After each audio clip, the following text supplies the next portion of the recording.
Үзэгчтэй манай ажлын хөтөлбөр онцлог зочны хэсгээр үргэлжлүүлж байна. Тэгэхээр бид студид нэг онцгой зочног өрсөн байгаа. Тэр юу вэ гэвэл Dev Summit технологийн арга хэмжээний Dev Summit арга хэмжээнд за 2019 оноос хойш манай хамтран зохион байгуулагчаар ажиллаж байгаа амар хоёр хүрэлцэн ирсэн байна. Танд өглөөний мэнд хүргэе. За өглөөний мэнд.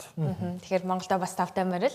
Тэгэхээр юун дөрөнд бас 5 дахь жилдээ зохион байгуулж байгаа Монголын технологи одоо хамгийн том цугларалт гэсэн тооцоололтой байдаг Dev Summit 2026 арга хэмжээний хувьд энэ жил одоо Agentic AI-ийн 90 үе буюу одоо хиймэл оюун агентийн 90 үе гэсэн сэдвийг сонгоо авсан байгаа. Тэгэхээр яагаад энэ сэдвийг сонгох болов бас энэ арга хэмжээний талаар товч мэдээлэлээр хоёлаа ярилцлага эхлүүлье.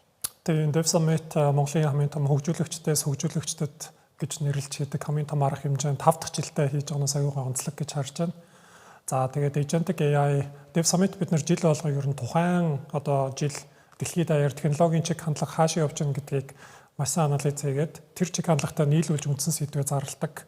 Тэр сэдвийнхаа зарласан доор илтгэгчнэрээ одоо илтгэлүүд одоо panel discussion-ы ярилцах сэдвүүдийг хүртэл тэрэнд ингэж уялдуулж оролцуулж ирдгээр бас онцлогтой. Тэгээд дэлхийд даяар яалтчгүй түрүү жил өнгөрсөн жил бол одоо үүсгэгч гэх юм уу те бүтээгч AI гэж ирж байсан бол энэ жил бол гүйцэтгэгч буюу agentic тал руугаа л хүний өмнөөс юм хийж гүйцэтгэж байгаа хиймэл оюун руу чиглэлсэн учраас яхаарахгүй энэ чиглэлээр сэдвийн барьж авч онцлох хэрэгтэй юм байна. За түрүү жилийн сүүлээр ихээр ер нь дэлхийн томоохон хиймэл оюуны frontier lab-уудын захирлууд те дэлхийн томоохон технологи удирдагч нар бүгд л дараагийн одоо нэг хэд хэдэн жил бол ингээд хиймэл оюуны үе шатаал agentic болно. За тэрний дараа AGI болно гэсэн тийм нэртэй байсан учраас цагийн хувьд бол яалтчгүй тэгж таарч байгаа. Тэгээд бид нар бас зөрөгтэй сэдвээ өгсөн. За community-аас бас илтгэгч нарыг хайхад ч гэсэн яг энэ чиглэлээр юм оролдоод хийгээд явж байгаа хүмүүс байгаа учраас аюул сэтгэл өндөр байна. Би яг өнгөрсөн жилийн арга хэмжээний уур амьсгалыг маш тод санаж илдээ. Яг өчигдөр юм шиг санагдчихэж байна. Өглөөний 8 цагт маш олон хүмүүс бараг оролцож байгаа оролцогчдын 80-90% нь өглөө бүр хараг өглөөр 8 цагт ирчихсэн байсан шүү дээ. Яг ийм хиймэл оюунтай холбоотой сэдв ялангуяа хөгжүүлэгчид болон тэнд оролцож байгаа хүмүүсийн хувьд ямар их чухал ач холбогдолтой вэ гэдэг эндээс харагдчихсан. За мэдээж хөгжүүлэгчдэд гэдэг ийм үндсэн урайнд орол Dev Summit маань зохион байгуулагддаг байгаа. Энэ жилийн нэг гол онцлог нь өөр нэг олон улсын community-тэй бас хамтран ажиллаж байгаа. Тэгэхээр тэр community-ийн талаар бас.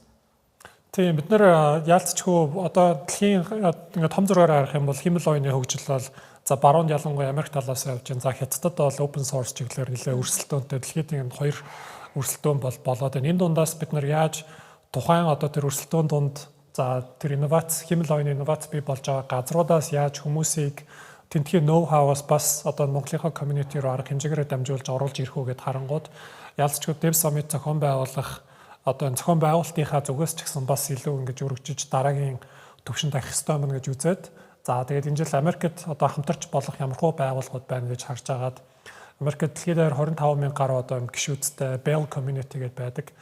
За эднийх болохоор Америкт яг одоо энэ жил ялангуяа хиймэл оюуны чиглэлээр маш том юм арга хэмжээ конференцуудыг бас зохион байгуулж байгаа. 6 сард Seattle хотод AI Summit гэдэг нэртэй бүр маш том конференц тэнд одоо томоохон лабууд компаниуд хүртэл очих гэж байгаа. Тэгэхээр тэр компанитай хамтраад энэ үүсгэн байгуулагч нартай хамтраад за Dev Summit-ийг энэ жил бид нар зохион байгуулж байна. За тэгээд энэ хамтрлын хүрээнд маш олон давуу талууд гарч байгаа. Нэг нь яхаарахгүй томоохон одоо энэ технологи удирдагчид, том frontier lab-ууд компаниудаас бас энэ жил Монгол руу зочид төлөөлөгчийг өөрийн биеэр болон онлайнаар оролцуулах боломжийг бас бий болгож чадчихж байгаа. Тэгэхээр одоо тухайн одоо томоохон илтгэгчдийг бас нэр зохичтой урдсан дээр байхтай ерөнхий тал мэдээлэл өгвөл одоо AMD-гээс Microsoft-аас гэдэг. Тийм. За энэ жил бид нар хамгийн томоохон онцлох одоо илтгэгчдийн нэг бол за энэ хүний түүхийг за нэр нь бол Keith Streer гэдэг хүн байгаа. За энэ хүний түүхийг ингээд харах юм бол энэ хүн ч одоо ингээд хиймэл оюунаар бүр ингээд ямар удаан явцсан юм бэ те. Тэгээд өнөөдөр бид нэр дэлхийд даяар хиймэл оюун гэдэг ярихад Nvidia гэдэг компаниг ярихаас аргагүй байдаг. Энэ компани чинь за тэр компьютер тооцооллын одоо хиймэл оюуныг сургах ингээд ажиллуулах тооцооллын одоо GPU hardware талыг бүр дэлхийд даяар хангаж байгаа. За энэ компанид өөрөө ингээд дэлхийд даяар Global AI Initiative буюу Nvidia компани дэлхийд даяар хиймэл оюуны одоо энэ initiative-ийг ингэж хариуцаж авч явж исэн тийм хүн. За өнөөдөр болохоор энэ хүн маань AMD буюу одоо semiconductor-тэй яг энэ компанид бас дэд ерөнхийлөгч ахлах дэд ерөнхийлөгч гэж явж байгаа. Senior Vice President хийгээд явж байгаа. Энэ хүнийг одоо бид нар ч өөрч оролцуулж байгаа даа айгүйх олзуурхаж бас баярлж байгаа. Энэ хүн чинь өөрөө Яг Nvidia-гийн ингээд өөрийнх нь түүхийг хараад дэлхийн зах зээлийн стратегийг бас ингээд харах юм бол Америкт ингээд үйл ажиллагаа явуулаад тэ чипээ зардаг, за хятад руу зарж болохгүй гэдэг одоо маш том хилцээрүүд болж байдаг тэ. Сая одоо жишээ нь ерөнхийлөгч Трамп хоёр уулзахад Nvidia-г хятадын зах зээл рүү чип заруулах уу, заруулахгүй юу гэдэг дээр бүр том хэмжээний тохиролцоонд хүртэл хүрч байгаа жишээтэй. Тэгэхээр энэ компани цааталт нь яг энэ хэмэл оюуны нийшээр дэлхийд даяар ингэж авч исэн хүн өнөөдөр AMD-ийг semiconductor chip одоо GPU бүтэх одоо тэр анхан шатных нь одоо тэр hardware чиглэлээр нь ажиллаад явж байгаа энэ хүнийг бол урьж оролцуулна гэдэг бол маш тийм олзуурах штай. Өмнө баг бидний оролцуулж исэн зочдоос одоо профайлын хувьд гэх юм уу энэ хүн бол бүр нэлээд дээр очиж байгаа. За Microsoft-оос бол Европ болон Азийг хамарсан 2 захирлуудыг за бас урьж оролцуулах жагаад бол бас баяртай байгаа.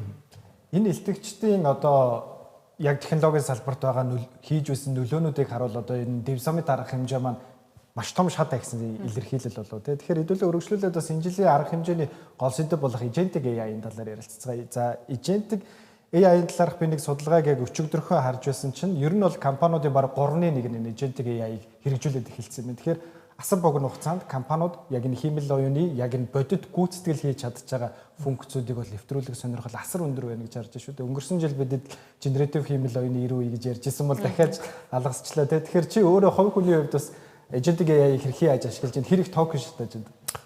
За би бол ер нь сартаа нэг 2-3 тэрбум токен бол шатаагаад байна гэж ер нь харж байна. Тэгээд яг хоо маш олон бүтээгдэхүүнүүдийг зэрэг хэрэглээд явдаг. Нэг бүтээгдэхүүн бол нэг модель ч юм нэг бүтээгдэхүүн бол хангалтгүй байдаг.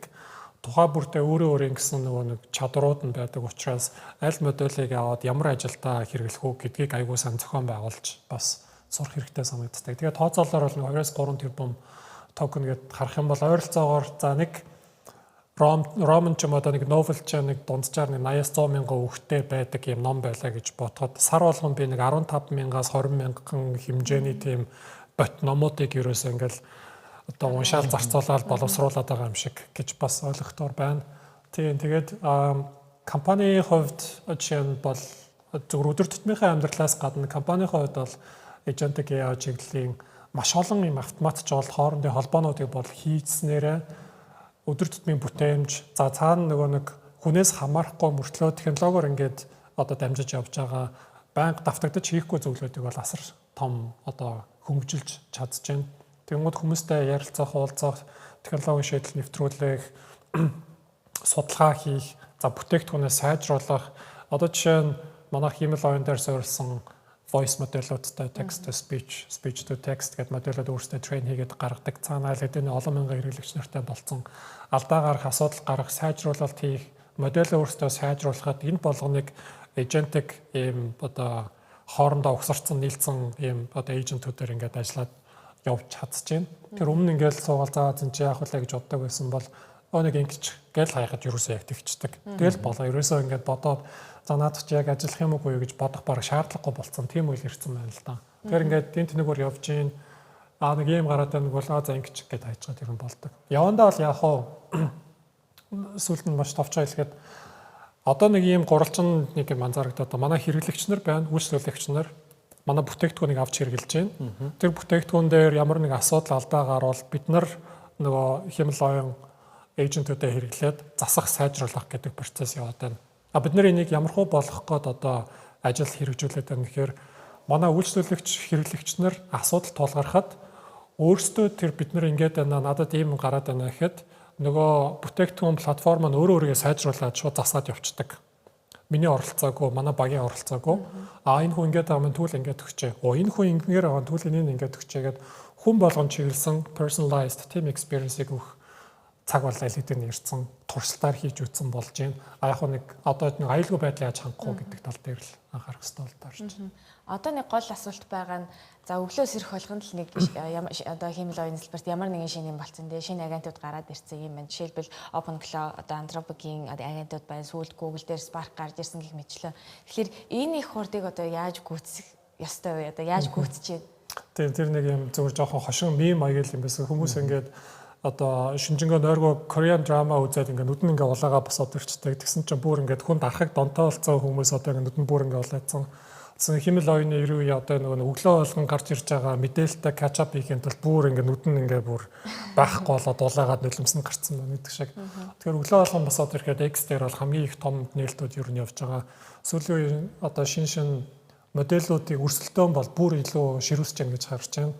Ерөөсөө нэг компанийн модельүүд гарч ирэх нөгөөтгөн зөрүүлэл гаргаж байна. Тэгэхээр энэ болгоныг уншиж аль модельүүдийн ч юм уу аль бүтээгдэхүүнүүдийг авч өөртөө хэрэгжүүлэх бэ гэдэг нь бол ерөөсөө зайлшгүй бид нэр хийх ёстой зүйл болсон л гэж харж байна. Одоо өнөөдөр ярихад би энийгээ хэрэглээд ингэж чадахгүй байгаа дандаа гэдгийг сонсонгууд би өнөөгөө тийм гарцсан байсан чи энийг хэрэглэж үзсэн үү гэд хэрэглэж үзсэн. Наад чинь болж штэ би энийг л хайгаадсан гэдэг зүйл аяж чинь айгүй их тохиолдож байгаа. Тэгэхээр яхаарахгүй бид нэр өглөө босоод мэдээ унших ёстой. Тэр мэдээгээ уншихдаа эйжент дээр ч юм өөрөө тохируулаад надад ийм төрлийн мэдээллүүдийг бэлдээд өглөө болгон өгч уншдаг байж болно, сонсдог байж болно, үздэг байж болно. Хүн өөрийнхөө мэдээлэл хүлээж авах форматын дагуу бас авчихад айгүй амархан баг. Тэгэхээр бид нэр proactive өөрсдөө хайхгүй л 7 хоног өнгөрөхөд маш хоцрогдсон. Энэ амралтын өдрүүдийн бям болон нэм гарагт 2 өдрийн туршид бол нэг хөгжүүлэгчдэд зориулсан Dev Summit арга хэмжээ маань зохион байгуулагдсан. Жил болгон 1000 гаруй хөгжүүлэгчдэд цугладаг асар том арга хэмжээ байгаа тийм. Тэгэхээр арга хэмжээнээс гадна бас танай стартапын сүүлийн үеийн сонио ачны талаараа сонсмоор байна л да. Дуран AR сүүлийн үед сонио ач юу вэ? Өнгөрсөн жил бас нилээдгүй томоохон урдцгуур хөтөлбөрт хамрагдсан шүү дээ тийм. Тэгсэн. Тэгээ манайх ер нь яг одоо voice хүн ер нь ингээд дараагийн хэрэглээ бол ингээл чат интерфейстэй ингээл бичээл уншаал ахгүй ер нь бол ингээд зөв ярьдаг болох хэрэгтэй юм байна. За тэр ярьдаг нь уцаар ярих уу бүр юм одоо ухаалаг юм нүдний шүлээр ингээд ярьдаг болох уу? Ер нь тийм яриалууд тулгуурлах хэрэгтэй юм байна. Ингээд үндсэн бидний ноу хав цуглуулж байгаа R&D-ийн ажлууд, судалгаа хөгжүүлэлтийн ажлууд дандаа voice дээр явж байгаа. За энэ дээр бид нэр туршилтаар 2-3 бүтээгдэхүүнүүд гаргаж явсан. Аль хэдийн ингээд 7,000 хэрэглэгчтэй болцсон учраас цэцэн AI гэдэг манай text to speech байна. Монгол хэл дээр ямар ч текстийг уншдаг. Сүүлд Эрдэнэ AI гэдэг яг энэ оны 1 сард нээлттэй хийсэн одоо онлайн хурлууд Google ч юм уу те ингээд онлайн хурлаар яхад хурлын тэмдэглэлийн тухайн хүмүүст ингээд гоё summary гаргаад өгчдөг. За энийг тэгэнгүүт Монголын одоо зах зээл дээр нэвтрүүлэхэд бид нар хамгийн их тулгарч байгаа асуудал юу вэ гэдгээр Монголд болохоор бид нар мэдээлэл клауд руу явуулмааргүй байна. Яг дотооддоо танхимын хурал хийгээд энэ дээр нь хураангуулад өгчдөг. За тэгээ CPU дээр ажилладаг юм чадвартай модельүүд хэрэгтэй байна гэдэг тиймэрхүү чинь хүсэлтүүд аягүй хэрдэг. За энэ хүсэлтүүдийг ирүүлж байгаа газруудаас харах юм бол боловсролын байгууллагууд амар хэрүүлж байна. Том гroup компаниуд бизнесүүд аягүй хэрүүлж байна. Хууль одоо хуулийн байгууллагууд одоо цагдаагийн ч юм уу эрх зүйн байгууллагууд бас аягүй хэрүүлж байна. Тэгэхээр бид нар энэ дээр юм туршилтын ажлууд хийгээд модельээ сургаад явж байгаа. Тийм зүйл байна. Энэ болохоор ингээд Монголын зах зээл рүү болчихж байгаа. Гадагшаага бид нар чинь нөгөө монгол хэл дээрх модельүүдийг гадны зах зээлд нийлүүлээд угаасаа сонирхох юм байхгүй. Гэхдээ нөгөө voice дээр тулгуурласан үндсэн технологийн ноу-хавыг аваад энийг болохоор дэлхийд даяар бид нар одоо эрүүл мэндийн чиглэлийн бүтээгдэхүүн болгож гаргаад энэ нь болохоор Parkinson-ы одоо өвчтөй дэлхийд даяар 12 сая хүмүүс байдаг. Тэр хүмүүсээс ингээд утас хэрглэж чадахгүй, өдрийн тэмдэглэлээ хөтлж чадахгүй хүмүүс зориулсан өглөө өдөр болго ингээд зөөр журналаа хөтэлдэг, эмээ цагт нуухыг сануулдаг, гэр бүлд ингэж зориулсан тийм бүтээгдэхүүн болгож гаргаад тэгээд Канадын, Италийн, Америкийн Parkinson Foundation том одоо association-уудтай холбогдоод Италийн одоо Parkinson-ы нэг холбоотой ч гэрээ хийгээд нэг жилийн гэрээ хийсэн. Саяхан би ирэхээс өмнө Канад, Америкийн Parkinson Foundation-уудтай уулзаад хамтын ажиллагаа эхлүүлэхээр ярьчаад бас явж байгаа. Тэгэхээр ярилцлагаа төгсгөлд Dev Summit-ийн талаар ганцхан асуулт асууя. Энэ харга хэмжээг ер нь зорих яг 3 шалтгаан нэрлэж гэвэл та ямар 3 шалтгаан нэрлэх вэ? Химэл оюун гэж ер нь одоо ингээд сонсож байгаа, уншиж байгаа нүдэнд чинь харагдаж байгаа бол энэ жилийн Dev Summit-д бол хинч байсан ирэх ёстой л гэж би хэлмээр байна. Нэгдүгээрт яа тэгвэл Монгол залуучууд, монголчууд маань юу хаана хийж бүтээгээд ямар хэрэглээ байна. Энд чинь жижиг дунд бизнесээс хуулаад хуу хүмүүс өөрсдөө гэртээ юм ухсраад ажиллаж байгаа. За бүр том байгууллагуудад бас юм хийж байгаа зүйлүүд айгүй их гой час хийсэн ярианууд гарч ирнэ. Тэгэхээр химэл оюун гэдэг чинь зүгээр зураг ингээл гой зураг гаргачих биш. Нэг промпт яаж бичиж сурах бай биш. Яг юу хийж гэнэ гэдгийг хармаар байвал заавал ирэх хэрэгтэй гэж би нэгдүгээр хэлмээр байна. Хоёрдугаар гэх юм бол дэлхийд чиг хандлага хаашаа яваад байна гэдгийг гаднаас ирж байгаа хүмүүсийн зочид төлөөлөгчд Google-ийн DeepMind-д ажиллаж байгаа хүртэл яг одоо Gemini модельүүд гэдээ яриад байгаа Google-ийн DeepMind-д ажиллаж байгаа хүртэл одоо инженертэй Батлаг ах маань ч өөрийнхөө ноу-хав туршлагыг хуваалцахаар бас бэлтэж байгаа. Тэгэхээр дэлхийд даяар ер нь хаана явж байгаа гэдгийг сонсомоор бол заавал ирэх хэрэгтэй гэж хармаар. Гуравдугаарт нь сүүлийн шалтгаан гэх юм бол амар юм нэг актив биш гоё жоохон чийлэх юм бол те бидний одоо наадам гэж ярьдаг. Манай Монголын технологийн салбарынхны наадам гэж ярьдаг. Гоё ирээд хоорондоо уулзаад инээлдэж хөөрөлдөөд те бие биентэйгээ санал солилцоод явхад тэр дундаас хамтын ажиллагаа айгүй үүсдэг. Дараагийн бас ажлууд үүсдэг учраас гэртээ суугаад яг хөө те хагасан бүтэн санаар бол заавал ирэх хэрэгтэй гэдэг юм гуурдах шалтгаан. Бидний урилгыг хүлээн авсанд баярлалаа. Тэгээд арга хэмжээнийхэн зохион байгуулалтанд амжилт хүсье. За баярлалаа.